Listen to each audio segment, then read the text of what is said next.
Bismillahirrahmanirrahim. Islamic customs and etiquette are most important in societies, in Muslim societies, because societies are known by these various customs and societies. And of course, a very important part of these customs and these etiquette is the clothes that you wear, the dress and the apparel that you put on. Now, it is said by most Muslims, and many Muslim authorities also stress this, that wearing silk, and by wearing silk I mean in particular wearing silk by Muslim men, is something which has been prohibited by the Prophet Muhammad ﷺ, and so therefore one should not wear silk at all.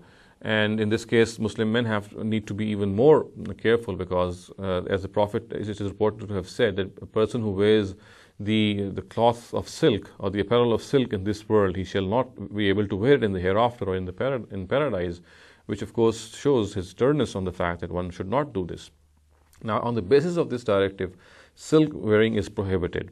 Now, we have to understand that whenever we come across a directive of the Prophet, something which is prohibited, we have to analyze it in the light of the Quran, because of course the Prophet would not do anything which is not found in the Quran or which is against the Quran.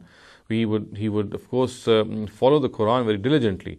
Now, if we come to analyze this whole scenario in the light of the Quran, we'll find that the Quran has prohibited israf, which means excessive spending, and it has also prohibited pomposity and arrogance, which means that you show off your apparel or your dress because it's very exorbitant, it's very expensive.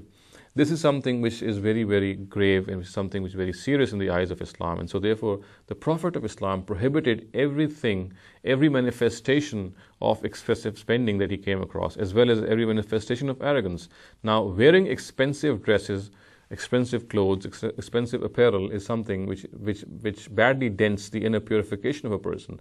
And since that is the real issue with Islam, Islam does not want people that they should contaminate their souls. It does not want people to become arrogant. It does not want people to excessively spend. So therefore, the Prophet of Islam forbade all manifestations of excessive spending. Now, in those times, silk was something of the sort. It was a status symbol. It was a very expensive cloth.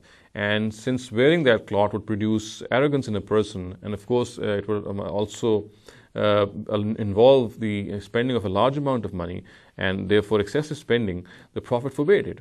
Now, we have to realize that this forbiddance of the Prophet, or this prohibition of a Prophet, is an application of a directive found in the Quran. So therefore, it is essential to realize that if the Prophet prohibited the wearing of silk, then it is not an absolute prohibition. It is actually based on the Quranic statutes of excessive spending, on the Quranic statutes of not showing off. One should not show off one's apparel and be pompous about it. So we can safely say that the Quran actually prohibited excessive spending. It prohibited pomposity, and while applying this directive, the Prophet actually said that since silk is a means of producing pomposity, since it is a means of excessive spending, so Muslims must not do it. This, in other words, would mean that in societies, maybe there could be societies in the future in which silk no longer occupies the place of a status symbol. Also, it does not involve excessive spending. Then, of course, we will not call it to be a prohibited thing. Likewise, if there are other items, other things which are status symbols, which can produce arrogance in a person, which involve excessive spending, we on the basis of this analogy, we will classify them also as prohibited, because what has been actually prohibited, as I said, is what is prohibited by the Quran, and that is excessive spending and pomposity. All those manifestations which involve this, all those manifestations in which we find excessive spending and pomposity, we will classify them to be in this category, and we will also regard them to be prohibited. But we must realize that this prohibition is an act of application. It can vary with the society, it can vary with the circumstances, and there could be societies and there could be circumstances in which, for example, as I said earlier, silk is no longer a status symbol. It is no longer something in which involves pomposity or show off or excessive spending. So therefore, in those societies, in those cases, we shall not classify it to be a prohibited item.